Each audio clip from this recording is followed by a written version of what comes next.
So, recently I've picked up a new string instrument called the heart. It's quite simple actually. You take your heart, let the heartbeats make a rhythm of typically between 60 to 100 beats per minute, depending on how finely tuned the sino-atrial note is. Some people have mastered lowering it to just 40 beats per minute, while others can't go lower than 80.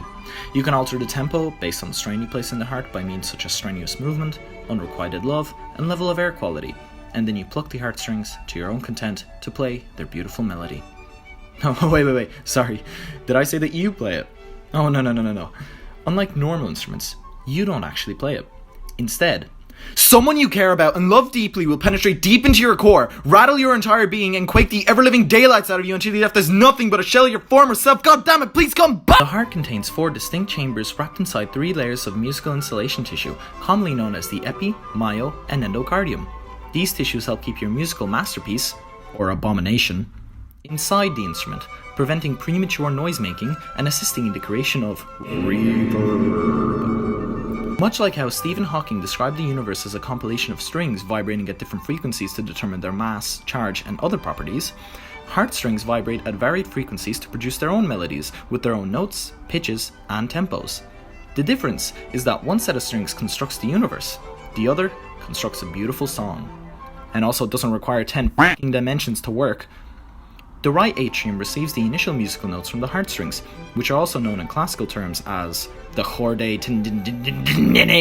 The sino-atrial node, or sa, will generate an electrical stimulus to contract the atria. The notes are filtered through the tricuspid valve, which separates the different beats, or sobby bits, and the notes enter what's called the right ventricle. The aforementioned electrical stimulus flashes its way to the atrioventricular node, or AV, and slow down for a brief moment before squeezing the ventricles of all the notes they have. They are expelled past the semilunar valves and into the auto-tune factory, where they are purified through a process known as oxygenation.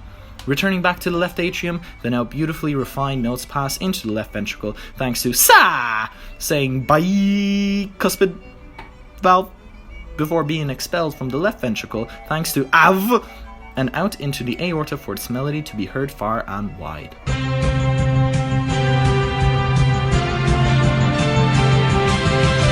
Time to share some fun facts about the human heart. Your heart is about the same size as your fist. If your semilunar valves are actually full moons, they may be very pretty, and you may be very dead. The heart is very beginner friendly, with many musicians offering pacemakers to newbies having difficulties with keeping rhythm. The heart is a self-conscious instrument and looks nothing like its Tinder profile. The heart is the only known instrument that makes its music through crying. Laughing is very healthy for the heart to stay in good shape. Broken heart syndrome is a real thing, albeit rare. Plucked heartstrings will send out vibrations to the thoracic cavity, which may radiate through your arm, creating heartache, which will lead you into shedding tears and crying uncontrollably, frustrated at the universe for throwing you under, for removing a great source of happiness from your life, for destroying any and all potential for you to be happy in a one-stop blossoming relationship, for making every single right move, yet still ending up lonely watching as her invisible form plucks at your own heartstrings. And it'll only be you that can hear its melody, because you're alone, and you're just imagining her beside you. That same melody that only you can hear rattles your bones and makes you feel cold. It removes all sense of self until you can't eat and can barely smile, until the painful feeling of the lub-dub makes your knees give out at the mere thought of what could be, until you finally let out a death-defying screech and let your tears run down your cheeks, singing a song that only you can hear. Yet still, you let her ghost-like presence play your strings some more, wishing that somehow she will hear her own song being played on your heart, wishing that you could replace it with the warmth that your two hearts would make. The heartstrings will be plucked through the thickness of the night, soothing you as you try to sleep, but never successfully manage to do so. The melody will play for an eternity until those same strings finally stop from exhaustion. And then, and only then, will the song end, and you'll be at peace.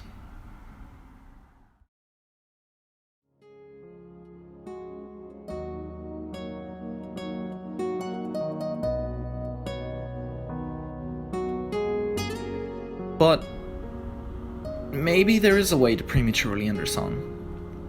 And if so, you won't need a new heart. Not within yourself, at least. Just go out, Play some sports, sing your own songs, let warmth come from your family, let warmth come from your friends, volunteer, do some work, cry a bit more to let go. Draw, paint, listen to music, play some games, watch some movies, go on a walk, be sure to talk, let it all go and breathe a breath of fresh air each and every day. And then, and only then, her vibrations will be too subtle to discern. When you're distracted and preoccupied from all the other stimuli on this floating space rock. When you'll be sitting with friends enjoying a cold one and not feeling cold yourself. When you'll be all alone, but you save yourself from being lonely. When you realize these minute details are keeping you grounded, then you'll realize that maybe there is some validity to the Heartstring Theory.